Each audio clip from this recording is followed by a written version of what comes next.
জমকালো আয়োজনের মধ্যে দিয়ে উদ্বোধন হলো মদিনায় মাজায়া মলের পেছনে পুরনো বাঙালি মার্কেটের পেছনে হোটেল 7 স্টার। প্রবাসীদের কথা চিন্তা করে ও হাজিদের সেবার লক্ষ্যে এ উদ্যোগ নিয়েছে বলে আশা ব্যক্ত করেন চট্টগ্রাম প্রবাসী হোটেলের কর্ণধার আনিসুর রহমান।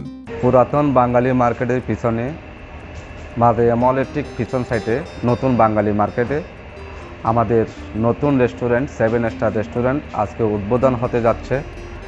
এখানে বাংলাদেশি খাবারের পাশাপাশি বিভিন্ন দেশের খাবারের সুব্যবস্থা করেছি।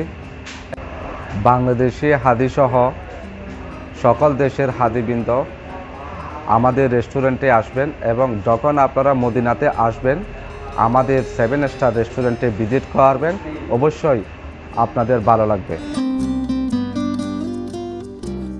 সুলভ মূল্যে রুচিশীল খাবার পরিবেশনা ও দেশীয় খাবারের বিশাল ব্যবস্থাপনা থাকবে এই 7 স্টার হোটেলে। বিশেষ করে হাজিদের জন্য থাকবে বিশেষ সুব্যবস্থা। আলহামদুলিল্লাহ 7 স্টার হোটেল আমাদের আনিস ভাইয়ের প্রোপাইটার আনিস ভাই আমাদের চট্টগ্রামের ইনশাল্লাহ হোটেল পরিষ্কার পরিচ্ছন্ন।